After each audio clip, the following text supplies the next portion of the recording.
बिना शब्दों के आपको भूतिया कहानी के राज में ले जाने का प्रयास करता हूँ। आज जब रात आती है और अंधेरे में राज करता है तो भूतिया कहानियों की चर्चा करना अद्वितीय और रोमांचक होता है। चाहे वह भूतों की आवाजें हों, अजीबो गरीब घटनाएं हों या रहस्यमयी स्थलों का खुलासा हो, तो आइए इस रात्रि में इस भयंकर सफर में हम साथ चलें और खोजे वह राज जो अंधेरे में छिपा है। तो बैठिए मजबूती से, क्योंकि हम आपको ले जाने वाले हैं एक भूतिया सफर पर। इसमें 5 भूत की कहानी, जिनमें अंधेरे में मिले भूत की कहानी, भूतिया पेड़ के भूत की कहानी, हल जोतने वाले भूत की कहानी, भूतिया ढाबा के भूत की कहानी और रास्ते वाले भूत की कहानी के बारे में बताया गया है, जो रोमांचक होने के साथ साथ डरावनी भी। रत्नापुर नाम का एक बहुत पुराना गांव था, जहां सभी किसान खेती करके अपना जीवन गुजारते थे।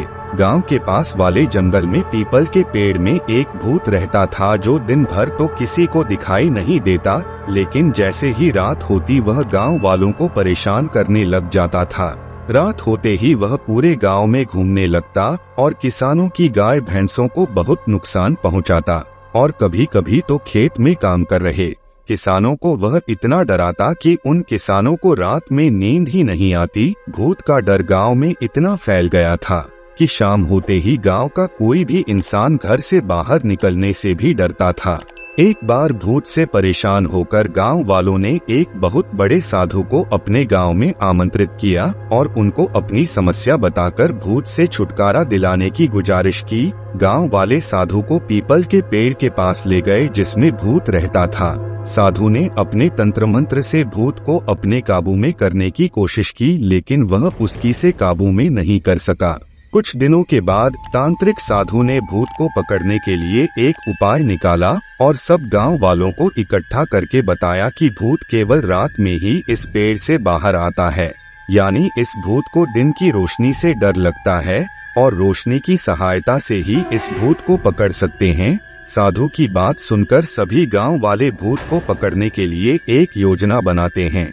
रात होते ही जब भूत पेड़ से बाहर निकलता है तो गांव वाले जलती हुई मसाल से भूत के चारों ओर उजाला कर देते हैं। अपने चारों ओर रोशनी को देखकर वह भूत बहुत डर जाता है और वापस पेड़ की तरफ दौड़ने लगता है। सभी गांव वाले भी उसके पीछे पीछे भागकर उसी पेड़ के पास चले जाते हैं। रोशनी में तांत्रिक भूत को उस पेड़ से बांध देता है। सभी गांव वाले मिलकर उसे भूत को पेड़ के साथ ही जला देते हैं। इस प्रकार गांव वाले भूत की समस्या से छुटकारा पा लेते हैं। कहानी से सीख, समस्या चाहे किसी कैसी भी हो, अगर इंसान अपने बुद्धि का उपयोग करें तो से बड़ी समस्या को हल किया जा सकता है। देवपुरा नाम का एक शहर था, जिसके राजा का नाम देव सिंह था। राजा हमेशा अपनी प्रजा के हितों के लिए तत्पर रहता था। पंजाबी अपने राजा से बहुत खुश थी। एक दिन अचानक एक बाज आकाश में एक भूतिया पेड़ के बीज लेकर उड़ता हुआ दिखाई दिया। जैसे ही बाज देवपुरा से गुजरा तो उसके मुंह से एक बीज छूटकर देवपुरा गांव के बीचों बीच गिर गया। चूंकि बीज एक भूतिया पेड़ का था, इसलिए वह भी अगले ही दिन पौधा बन गया। जब गांव वालों ने पौधे को देखा तो वह आश्चर्यचकित हो गए, क्योंकि पौधे का रंग काला था। तो गांव वाले आपस में चर्चा करने लग गए और गांव वालों को लगा कि खेत में उगने वाली कोई खरपतवार होगी। गांव वालों ने उसको देखा तो पौधा बहुत बड़ा हो गया था। गांव वाले पौधे को देखकर अचंभित हो गए कि एक दिन में पौधा इतना बड़ा कैसे हो गया। धीरे धीरे तीसरे दिन पौधा पेड़ बन गया। कुछ समय बीतने के बाद गांव के लोग उसको तेजी से बढ़ता हुआ देखकर परेशान होने लग गए। गांव वाले इस पौधे की समस्या को लेकर अपने राजा के पास गए और राजा को बताया कि एक पौधा 3 दिन में पेड़ बन गया। जैसे ही गांव वालों ने राजा को उसे पेड़ की बात बताई, राजा स्वयं भी उस पेड़ को देखने के लिए पहुंच गया और पौधे का काला रंग का देखकर राजा भी उसे पौधे को बड़ी हैरानी से देखने लगा। राजा जब चौथे दिन उसे पेड़ के पास पहुंचा तो वह बहुत बड़ा हो चुका था। पेड़ को इतनी तेजी से बढ़ता हुआ देखकर राजा को यकीन नहीं हो रहा था। पेड़ को बढ़ता हुआ पेड़ का रंग देखकर राजा समझ गया कि किसी ने जादू टोना किया है। तो राजा ने तुरंत घोषणा कर दी कि जो भी इस पेड़ को काटकर खत्म करेगा उसे 1000 सोने के सिक्के दिए जाएंगे। साथ ही राजा ने घोषणा कर दी कि जो इस पेड़ को काटेगा वह मेरे मरने के बाद मेरी राजगद्दी का उत्तराधिकारी होगा। इतनी बड़ी घोषणा सुनने के बाद गांव वाले तथा राजा के सभी चतुर मंत्री भी उस पेड़ को काटने की योजना बनाने लग गए, लेकिन पेड़ को कोई भी नहीं काट पाया। गांव वालों ने उसे पेड़ के चारों ओर आग लगा दी, लेकिन पेड़ को कोई नष्ट नहीं कर पाया। फिर राजा के एक मंत्री ने उसे पेड़ को रस्सियों से बांधकर हाथी से खिंचवाया, लेकिन फिर भी पेड़ को कुछ नहीं हुआ। इतना सब कुछ होने के बाद गांव वालों के मन में डर बैठ गया कि यह पेड़ कोई ऐसा वैसा पेड़ नहीं, बल्कि एक भूतिया पेड़ है। कि इस घोषणा का पता गांव के एक समझदार व्यक्ति को चला। वह व्यक्ति तुरंत इस पेड़ से जुड़े राज को जानने के लिए अपने गुरु के पास गया। अब लोगों के मन में डर बैठ गया और उन्हें लगा कि पक्का यह ऐसा वैसा नहीं, बल्कि भूतिया पेड़ है। तभी उस गांव के एक समझदार व्यक्ति को राजा की घोषणा का पता लगा। जानकारी मिलते ही वह अपने गुरु के पास भूतिया पेड़ से जुड़े रहस्य को जानने के लिए पहुंच गया। गुरुजी ने अपनी शक्तियों से उसे पेड़ का पता लगाया और उसे व्यक्ति से पूछा कि क्या तुम इस पेड़ को खत्म करना चाहते हो। समझदार व्यक्ति ने जवाब दिया, हाँ गुरुजी, मैं इस पेड़ को खत्म करना चाहता हूँ। सभी गांव वाले इस पेड़ से परेशान हैं। गुरुजी ने उसे व्यक्ति को बताया कि इस पेड़ को खत्म करने का एक ही उपाय है, तुम्हें इस पेड़ के चारों ओर नमक डालना होगा। गुरुजी से उसे पेड़ को खत्म करने का उपाय जानकर वह व्यक्ति तुरंत अपने राजा के पास गया और राजा से कहा, महाराज, हमें इस पेड़ के चारों ओर नमक डालना होगा, तभी यह पेड़ खत्म होगा। यह सुनकर राजा ने अपने सैनिकों को आदेश दिया कि पेड़ के चारों ओर खूब सारा नमक डाल दिया जाए। तुरंत उसे पेड़ के चारों ओर नमक डालने लग गए। नमक डालने के एक दिन बाद वह पेड़ थोड़ा छोटा हुआ। धीरे धीरे 5 दिन गुजर गए और 5वें दिन वह पेड़ बहुत छोटा हो गया और अगले दिन वह पेड़ गलकर गायब हो गया। होने के अगले दिन राजा ने उसे व्यक्ति को अपने महल में बुलाया और इनाम में 1000 सोने के सिक्के तथा एक पत्र दिया, जिसमें लिखा था कि मेरे मरने के बाद मेरी राजगद्दी का उत्तराधिकारी यह व्यक्ति होगा। कहानी से सीख ऐसी कोई समस्या नहीं जिसका समाधान ना हो, जरूरत है तो बस धैर्य और समझदारी की। एक गांव में मंगल सिंह नाम का एक पहलवान रहता था। उसके पास 5 भैंसें थी। उसकी दिनचर्या भैंसों को खाना पानी देना और भैंसों का दूध पीना ही थी। रोजाना भैंसों का दूध पीने से उसका शरीर बहुत ताकतवर हो गया था। सहायता और सारे के लिए वह अपने पास हमेशा एक बस की लकड़ी रखता था। मंगल सिंह के ताकतवर शरीर को देखकर गांव के लोग उससे डरते थे।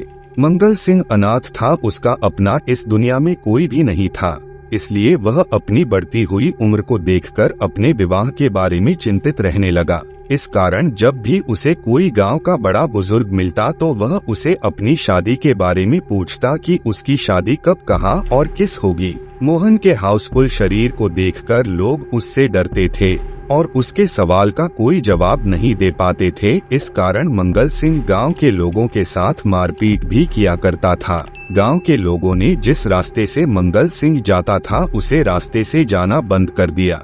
एक बार किसी दूसरे गांव का ब्राह्मण और नाई गांव के विवाह समारोह में शामिल होने जा रहे थे। रास्ते में उन्हें मंगल सिंह मिल गया। उनको अपने पास बुलाया और उनसे कहा कि आप दोनों मुझे ज्ञानी पुरुष लगते हो, तो मुझे एक बात बताइए कि मेरी शादी कब, कहाँ और किस होगी। मंगल सिंह की बात को सुनकर दोनों माँ ही मन हंसने लगे। ब्राह्मण एक चतुर व्यक्ति था। उसने सोचा कि अगर हम इसे बहस करेंगे तो उसकी ताकत के आगे टिक नहीं पाएंगे, तो ब्राह्मण को एक उपाय सूझा। दूध एक तार के पैर की ओर अपने हाथ से इशारा करते हुए कहा कि आपकी शादी वही होगी। ब्राह्मण की बात सुनकर मंगल सिंह बहुत खुश हुआ और उसने अपनी 5 भैंसें ब्राह्मण को दान में दे दी और उसे पेड़ की दिशा में चल पड़ा। एक औरत अपनी पत्नी और बच्चों के साथ रहती थी। उसे औरत का पति एक नंबर का आलसी और झूठा व्यक्ति था और उसके पति को हर बात पर झूठ बोलने की आदत थी। झूठ बोलने की आदत से वह औरत बहुत परेशान थी। अपने पति की झूठ बोलने की आदत से वह औरत बहुत परेशान थी। बहुत दूर पैदल चलने के बाद मंगल सिंह उसे पेड़ के पास पहुंचा तो उसने उसे औरत को देखा। मंगल सिंह जैसे ही उसे औरत के घर के आंगन में प्रवेश करता है, वह लाड लड़खड़ाकर गिर गया और उसे औरत के गले पड़ गया। उसे औरत को लगा कि पहलवान उसके पति को जानता होगा। उसे औरत ने मंगल सिंह को मेहमान कक्षा में बैठने के लिए कहा, उसके लिए चाय पानी बनाने लग गई। थोड़ी देर बाद औरत का पति घर आया तो उसने अपनी पत्नी को किसी गैर मर्द के साथ देखा तो उसने पूछा कि कौन है यह आदमी, तो औरत ने डरते हुए कहा कि मुझे लगा कोई आपका जानकार होगा, इसलिए उसे घर के अंदर आने दिया। अपनी पत्नी की बात सुनकर और भी आग बबूला हो गया और मोहन को मारने के लिए उसकी ओर झपटा। मोहन ने अपने बचाव के लिए अपनी लोहे की रिंड निकाली और उसे व्यक्ति के सर पर दे मारी, जिससे वह व्यक्ति वहीं मर गया। अपने पति की हालत को देखकर वह औरत रोने लगी। ऐसे माहौल को देखकर पहलवान वहां से जाने लगा तो उसकी औरत ने पहलवान को रोक लिया और कहा कि उसके पति के अलावा हमारे घर में कमाने वाला कोई नहीं था और उसकी मृत्यु के बाद अब तुम्हें कमाकर हमारा भरण पोषण करना होगा। इसके बाद पहलवान में ही रहने लगा। कुछ दिनों बाद जब घर का राशन खत्म होने लगा तो उसे औरत ने पहलवान से कहा कि बाहर जाओ और कुछ कमा कर लेकर आओ या फिर राजा के पास जाकर खेती के लिए जमीन मांगो ताकि वहां पर खेती करके हम अपना भरण पोषण कर सकें।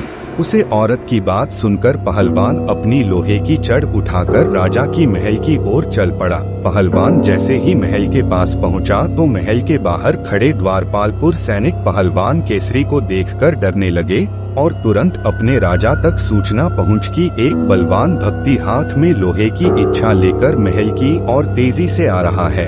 राजा ने तुरंत अपने मंत्री को बुलाया और कहा कि उसे रोककर उसके यहाँ आने का कारण पूछा जाए। राजा का आदेश लेकर मंत्री तुरंत अपने सैनिकों को लेकर उसे रोकने के लिए वहां पहुंचा और वहां जाकर पहलवान से महल आने का कारण पूछा तो पहलवान ने बताया कि मुझे खेती करने के लिए जमीन चाहिए, इसी के लिए मैं महाराज से विनती करने आया हूं। मंत्री जैसे ही पहलवान का संदेश लेकर राजा के पास पहुंचा तो राजा ने आदेश दिया कि तुरंत उसे ढेर सारी जमीन खेती के लिए दे दी जाए। मंत्री बहुत चतुरता को है, राजा द्वारा दी गई अधिकांश जमीन को अपने पास रखकर पहलवान को शमशान के पास में एक बंजर जमीन का छोटा सा टुकड़ा दे देता है। जिस प्रकार पहलवान वापस अपने घर लौट जाता है, पहलवान जैसे ही उसे बंजर जमीन के पास पहुंचता है, वह देखता है कि जमीन के बीच में एक बरगद का पेड़ है जिसमें पर भूत रहते हैं। पहलवान जमीन को फसल उगाने लायक बनाने के लिए उसे जमीन की जुताई शुरू करता है, लेकिन खेत के बीच में बरगद का पेड़ होने के कारण से उसको खेत की जुताई करने में बहुत परेशानी होती है। पहलवान सोचता है कि क्यों ना इस पेड़ को काट दिया जाए जिससे मुझे फसल की जुताई करने में आसानी रहेगी, और इतना सोचकर पहलवान अपनी लोहे की जड़ से उसे पेड़ पर प्रहार करता है। पहलवान के प्रहार से उसे पेड़ में से करीब 150 भूत पेड़ से नीचे गिर जाते हैं। भूत को करने के लिए उसकी तरफ तेजी से दौड़ते हैं। पहलवान भूतों को अपनी ओर आता देखकर अपने बचाव के लिए वह अपनी छड़ी से भूतों को मारना शुरू कर देता है और सभी भूतों के छक्के छुड़ा देता है। पहलवान की ताकत को देखकर भूत सोचते हैं कि इसे जितना बहुत कठिन है, पहलवान से उसे पर लोगों ने काटने गुजारिश करने लगते हैं। भूत रहते हैं कि यह हमारा घर है और हम कई साल से यहाँ रह रहे हैं, हमारे घर को मत तोड़ो। भूत रहते हैं कि अगर तुम हमारे घर को नहीं तोड़ोगे तो हम इसके बदले में तुम्हारे घर पर खाने पीने का राशन डाल देंगे। पहलवान को भूतों पर दया आ जाती है और उनकी बात सुनकर वह अपने घर चला जाता है। इसके बाद दूत समय समय पर पहलवान पर राशन पहुंचाने लगे। कुछ समय बाद इन भूतों का गुरु अपने शिष्यों से मिलने आता है और अपने शिष्यों को कमजोर देखकर वह उनसे इसका कारण पूछता है, तो भूत पहलवान की बात अपने गुरु को बताते हैं और गुरु उनसे कहता है कि मैं पहलवान को सबक सिखाऊंगा। इसके बाद गुरु पहलवान को सबक सिखाने के लिए उसके घर की ओर चल पड़ता है। घर के बाहर पहुंचकर गुरु बिल्ली का रूप धारण करके पहलवान पर हमला करने की योजना बनाता है। इन दोनों पहलवान भी एक बिल्ली से बहुत परेशान था, क्योंकि वह रोजाना के घर में घुसकर उसका सारा दूध पी जाती थी। उसे दिन पहलवान भी उसे बिल्ली को सबक सिखाने के लिए दरवाजे के पीछे छिपकर कुछ बिल्ली का इंतजार करता है कि जैसे ही बिल्ली आएगी मैं उसे पर हमला कर दूंगा। जैसे ही भूतों का गुरु बिल्ली का रूप धारण करके पहलवान के घर में प्रवेश करता है, पहलवान जोर से उसे पर हमला कर देता है। पहलवान के हमले से भूतों के गुरु की हालत पतली हो जाती है और वह अपने असली रूप में आता है और पहलवान से अपनी जान की भीख मांगने लगता है। भूत के गुरु को छोड़ने के लिए उससे कहता है कि तुम्हें अपनी सजा खुद तय करनी होगी।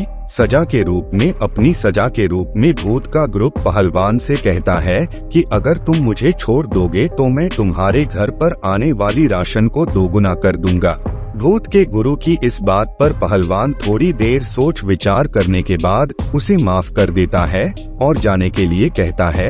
यह सुनकर भूतों का गुरु तुरंत पहलवान के घर से चला जाता है। पहलवान के घर से निकालकर गुरुजी तुरंत अपने शिष्यों के पास जाते हैं और उनसे कहते हैं कि पहलवान के घर पर जाने वाले राशन की मात्रा को तुरंत दोगुना कर दिया जाए। तो भूत अपने गुरुजी से इसका कारण पूछते हैं तो गुरुजी पहलवान की सारी बात अपने शिष्यों को बताता है। कहानी से शिक्षा, अगर आपका समय ताकतवर है तो मुसीबतें भी अवसर में बदल जाती हैं। गुजरात के एक शहर में माया नाम की एक औरत अपने बच्चों के साथ रहती थी। एक दिन बच्चों ने अपनी माँ से पिकनिक जाने के लिए कहा। पिकनिक का नाम सुनते ही माया बहुत डर गई क्योंकि उसकी कुछ पुरानी यादें ताजा हो गई। यह बात 2018 की है जब माया 9वीं कक्षा में पढ़ती थी। एक दिन स्कूल के अध्यापकों ने क्लास के सभी स्टूडेंटों को पिकनिक ले जाने का प्लान बनाया। अपने दोस्तों के साथ माया ने भी पिकनिक जाने के लिए हाँ कर दी। स्कूल के सभी अध्यापकों ने तय किया कि पिकनिक पर पावागढ़ जाएंगे। अगले दिन शाम को कक्षा के सभी छात्र छात्राएं और अध्यापक पिकनिक के लिए निकल गए। माया अपने दोस्तों के साथ बस में सबसे पीछे वाली सीट पर बैठ गई। सभी छात्र छात्राएं हंसी मजाक करते हुए जा रहे थे। तभी कुछ दूर जंगल का रास्ता तय करने के बाद अचानक इस बस से तेज आवाज आई। इस समय करीब रात के 1:30 बजे थे। बस के ड्राइवर ने बस से नीचे उतर के दिखा तो पता चला कि बस का पीछे वाला टायर फट गया है। ड्राइवर ने सभी से कहा कि कृपया सभी नीचे उतर जाएं, कृपया सभी नीचे उतर जाएं और पास वाले ढाबे से चाय नाश्ता कर लीजिए, तब तक मैं इस फटे हुए टायर को बदलने की कोशिश करता हूँ। ड्राइवर की बात सुनकर सभी बच्चे और अध्यापक बस से नीचे उतरकर पास वाले ढाबे की ओर जाने लगे। वहाँ पर एक वृद्ध व्यक्ति चाय बना रहा था। इतनी रात को ढाबा खुला हुआ और वहाँ किसी को चाय बनाते हुए देखकर सभी को बहुत आश्चर्य हुआ। उसे बूढ़े व्यक्ति ने सभी से कहा कि आप सब लोग चाय पी लीजिए। बूढ़े व्यक्ति ने उन्हें बताया कि इस रास्ते पर गाड़ियाँ खराब हो जाती है, इसलिए मैं अपना ढाबा हमेशा खुला रखता हूँ ताकि आप जैसे रागिनी रॉ की कुछ मदद हो जाए और इससे मेरी कुछ कमाई हो जाती है। उसे मृत व्यक्ति की बात सुनकर सभी ने चाय का ऑर्डर दे दिया। उसे व्यक्ति ने कुछ ही देर में सबके लिए चाय बनाकर उनकी टेबल पर रख दी। चाय पीते हुए माया की नजर अचानक ढाबे के पास एक बरगद के पेड़ की और पड़ी। उसने वहाँ पर एक औरत को सफेद साड़ी में खुले बाल लहराते हुए देखा। कुछ देर बाद वह औरत जोर जोर से हंसने लगी, पर उसे औरत के हंसने की आवाज माया के अलावा किसी और को सुनाई नहीं दे रही थी और न ही वह औरत किसी और को दिखाई दे रही थी। यह सब देखकर माया बहुत डर गई और उसने अपने आंखें नीचे कर ली। डरते हुए माया ने जैसे ही अपनी चाय पीना दोबारा शुरू की, वैसे ही अचानक पास वाले जंगल से जोर जोर से किसी के चिल्लाने की आवाज आने लग गई। वहाँ पर चाय पी रहे सभी बच्चे और अध्यापक इस आवाज को सुनकर डर गए। सबको डरा हुआ देखकर उसे मृत व्यक्ति ने कहा कि मैं देखकर आता हूँ क्या हुआ है, आप सभी लोग यहीं बैठे रहो। इतना बोलकर मैं वृद्ध व्यक्ति थी उसे आवाज की दिशा में चल पड़ा। तभी एक लड़की को लगातार खून की उल्टी होने लगी। उसको देखकर सभी बच्चे और छात्र और भी डर गए। तभी एक टीचर ने बच्चों को हौसला देते हुए कहा कि तुम सब पास से कुछ लकड़ियां लेकर आओ और आग जलाकर और मेरे बगल में आकर बैठ जाओ। सभी आग जलाकर गोल घेरा बनाकर बैठ गए। टीचर ने सभी को चेतावनी दी कि अकेले कोई कहीं नहीं जाएगा। बैठे बैठे सभी को 3:00 बज गए।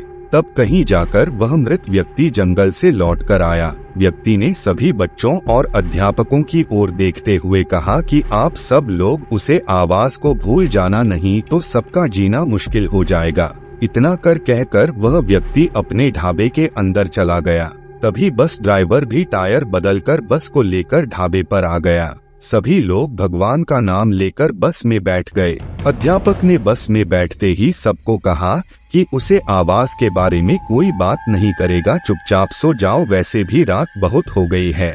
अध्यापक की बात मानकर सभी लोग बस में ही सो गए। दूसरे दिन सुबह सभी लोग पिकनिक स्पॉट पर पहुँचे और करीब एक हफ्ता घूमकर सभी लोग अपने अपने घर लौट आए। पिकनिक से लौटते ही सभी बच्चों ने अपने दोस्तों और दूसरी क्लास को बच्चों से इस भूतिया घटना के बारे में बताया। आज पिकनिक का नाम सुनते ही माया को यह भूतिया कहानी फिर से याद आ गई और वह बच्चों को पिकनिक पर भेजने से डरने लगी। कहानी से सीख, अपने अतीत में हुई घटनाओं को भूल जाना ही अच्छा है, नहीं तो जीवन भर उसे घटना को याद करके हम डरते रहेंगे। विजय नाम का एक लड़का पावागढ़ के पास में किसी फैक्ट्री में काम करता था। उसका घर फैक्ट्री से करीब 3 किलोमीटर की दूरी पर था। विजय हमेशा अपनी साइकिल से ही फैक्ट्री आता जाता था। हमेशा की तरह आज भी वह अपने घर से फैक्ट्री जाने के लिए निकला। रास्ते में आने वाले चौराहे पर अचानक उसे एक लड़का दिखाई दिया जो गुस्से में उसको घर रहा था। रवि ने उसे देखा और फिर उसे अनदेखा कर फैक्ट्री चला गया। अगले दिन भी वह लड़का वहीं खड़ा था और विजय को घर रहा था। विजय ने उसे अनदेखा करके काम पर चला गया। वह लड़का उसे चौराहे पर खड़ा होकर रवि को घूरता और रवि उसे अनदेखा करके अपने काम पर चला जाता था। तकरीबन 8-10 दिन बाद जब विजय फैक्ट्री जा रहा था तो उसे वह लड़का दिखाई नहीं दिया। मैंने सोचा कि आखिर आज वह लड़का वहाँ क्यों नहीं है। सोचा कि वह लड़का जब मिलेगा तो उसे पूछूंगा, परंतु उस लड़के से कुछ भी पूछने या बात करने से विजय को डर लगता था, क्योंकि वह हमेशा विजय को गुस्से में घूरता रहता था। इसी ख्याल के साथ विजय फैक्ट्री पहुंचा और अपना काम करके शाम को घर लौट आया। वह लड़का विजय को चौराहे पर नहीं दिखा। एक दिन जब विजय शाम को अपने घर पर पहुंचा, उसे अपने बेड पर एक चिट्ठी देखी। इस चिट्ठी में लिखा था कि मेरा नाम अजय है, मैं तुम्हें रोज उसे चौराहे पर दिखता था, कल शाम तुम वहीं खड़े होकर मेरा इंतजार करना। उसे चिट्ठी में एक फोटो थी जो उसे लड़के की ही थी जो विजय को उसे चौराहे पर खड़ा मिलता था। इस बात को सोचकर परेशान हुआ कि इस लड़के को मेरे घर का पता कहाँ से चला और यह एचडी मेरे बेड पर कैसे आई। अगले दिन जब विजय अपने काम पर जाने लगा तो उसे वह चिट्ठी वाली बात याद आ गई। वह अपनी साइकिल से फैक्ट्री पहुंचा और पूरा दिन उसे लड़के के बारे में सोचता रहा और शाम को मैं अपने घर जाते समय उसे चौराहे पर खड़ा होकर उसका इंतजार करने लगा। काफी देर हो गई लेकिन वह नहीं आया। विजय ने बहुत देर तक उसका इंतजार किया, लेकिन जब वह नहीं आया तो विजय अपने घर चला गया। घर आते ही प्रवीण ने सोचा कि क्यों न इस चिट्ठी पर लिखे हुए पत्ते पर जाकर उसे लड़के से मिल जाएं। रात होने वाली थी। विजय ने सुबह में उसे लड़के से जाकर मिलने का सोचा। विजय सुबह सुबह ही तैयार होकर उसे चिट्ठी पर लिखा पत्ते पर पहुंच गया। रवि ने उसे पत्ते पर पहुंचकर उसे घर के बाहर की घंटी बजाई तो उसे घर में से एक आदमी बाहर आया। विजय ने उसे व्यक्ति को कहा कि मुझे भी अजय से मिलना है। विजय की बात सुनकर वह व्यक्ति आश्चर्यचकित हो गया। उसे व्यक्ति ने विजय से पूछा कि क्या तुम्हें अजय से मिलना है, परंतु उसे मरे हुए तो 6 महीने हो गए हैं, तुम्हें अब उससे क्या काम है। जय शंकर। विजय के होश उड़ गए। डर के मारे विजय का शरीर थर थर कांपने लगा। किसी तरह विजय में खुद को संभाल और घर लौटते ही सबसे पहले उसे चिट्ठी को जला दिया। विजय के मन में जो लड़का मुझे रोजाना दिखता था वह एक भूत था और एक भूत ने मुझे चिट्ठी भेजी थी। यह सोचकर विजय अपने घर में एक कोने में डर के बैठ गया। उसे दिन के बाद विजय ने तो रास्ते में किसी को देखा और नहीं रास्ते में किसी अनजान व्यक्ति से बात करता था। कहानी से सीख, किसी भी अनजान व्यक्ति के बारे में नहीं सोचना चाहिए और न ही उसे व्यक्ति की सही जानकारी के बिना उसके घर जाना चाहिए।